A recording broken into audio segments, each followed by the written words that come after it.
Sorry, just in relation to the case study from UCD, was it planned to have different assessments for the two students, or did that kind of come about because of the situation?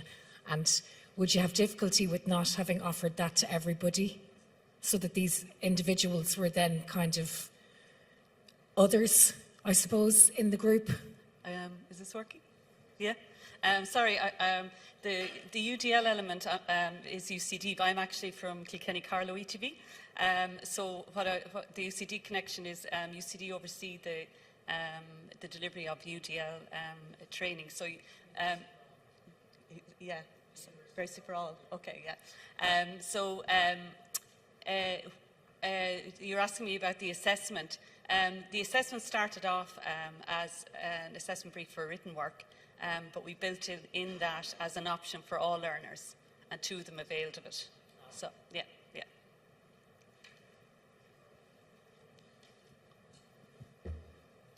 I know this is kind of on UDL, but I have found, and you just kind of made the point there, you offer a different means of expression or to evidence the learning, and 8 out of 10 people won't take it.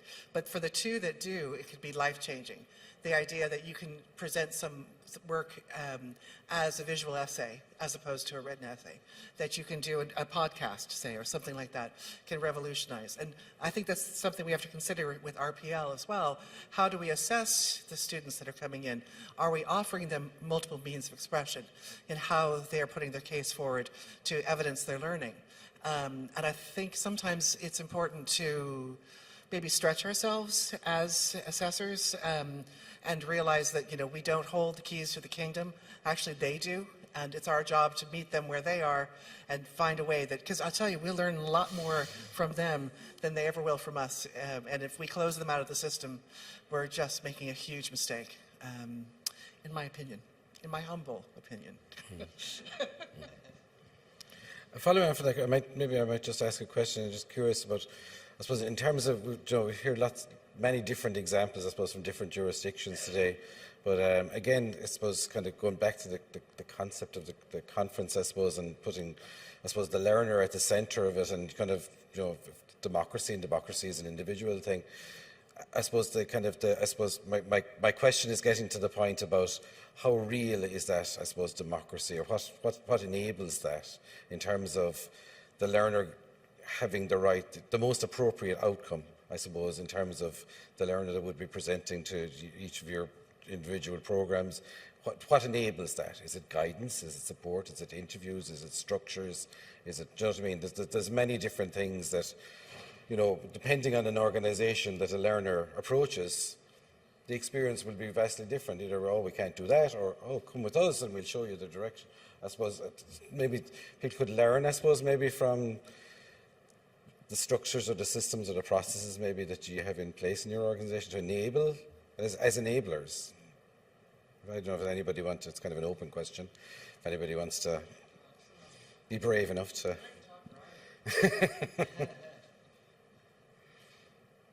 You're very shy. Go on, Bunny. You say something. Go on. Thanks, Rebecca.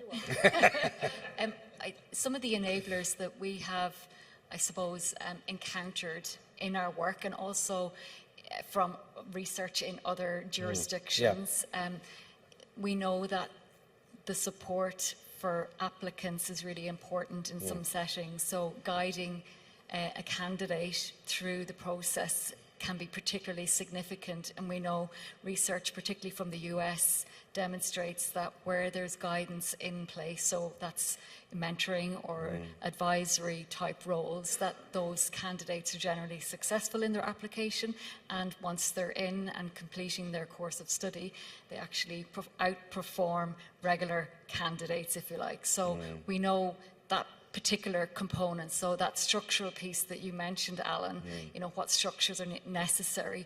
We know having resources in place, which are quite difficult to find in some settings, having people dedicated and committed to those particular pieces of work. So that's on the candidate side. We also know, you know, once somebody's in the system or getting into the system, we have that assessment piece.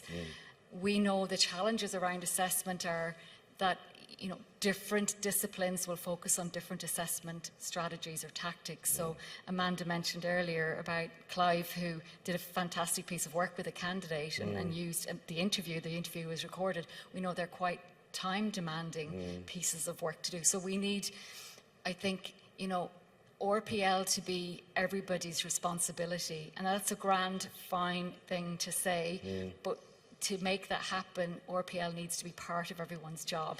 Now, that's not a simple thing to do. It's kind of like quality.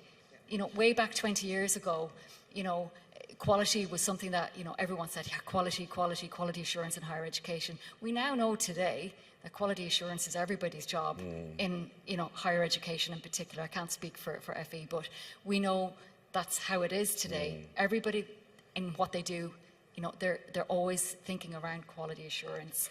It would be wonderful to get to a situation where people are also saying recognition of prior learning is part of what everyone does as well. Yeah. I mean, that would be the ultimate thing. But for that to happen, we do need RPL to be part of people's jobs, not just somebody's job, but part of everybody's job. And I think that's maybe a long-term thing that we can look towards at a national level. But it's not a simple thing to do. It's complex.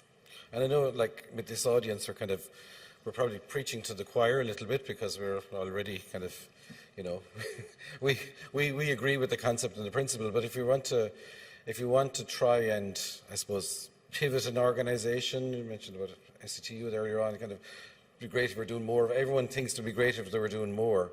It's kind of, it's I suppose, managing change or shifting perception of what is okay, that it's okay that the person didn't actually sit through a 4-year degree course, and it's, do you know what I mean? But that perception change, I think, for within organisations can be challenging. Because that can be threatening.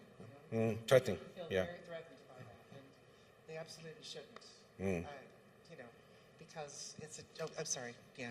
No, we were just talking about it can be very threatening to people who've gone through the education system and put in that hard graft, and they think, well, I had to do it, and so should you. This sort of thing. But I think we have to kind of get over it, get over that bridge. You know, build it, get over it. Okay, because there's so many different ways of learning, and there's so many different ways of contributing to society. And if, you know, one of the things I was going to mention is if you have an assessment program for your RPL that is the same as it has been that's the way it is. Have a really good look at it and make sure it's fit for purpose, because, you know, things have changed. Sorry, forgive me. Yeah. Well, I think recognition is the key issue. To give recognition for the skills that people have. I mean, that's so obvious in the waste management sector, when you learn the work at work, and you're regarded as a low-rank individual. But when we visualize what skills they actually possess, and we visualize the lifelong learning as well, they are growing as individuals. Yes. Yeah. I feel like I'm hogging the questions. Come on, I know it's late in the day. Somebody has a question down the back there.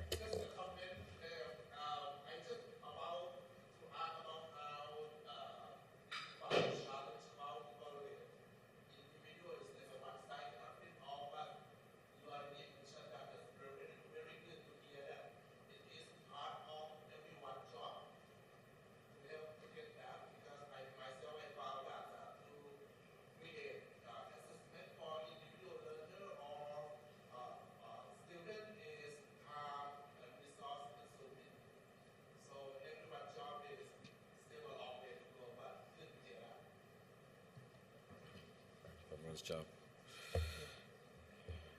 Okay. Anything else? Any other comments or questions? Anything else anyone else would like to add? We have time. Or would you prefer to go get coffee? I just maybe was going to go back to what you were asking about enablers. Yeah. I suppose two things I'd say is having an open mindset, because every applicant that comes in the door is unique. And, you know, you can't have a one system fits all. You have to adapt to that individual.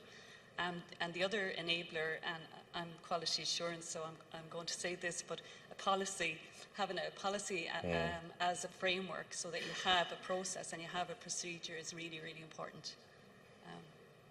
Perfect. Great. I think we'll leave it at that. So thanks so much for the panel. It's really interesting presentations. Thank you very much for those. Well done.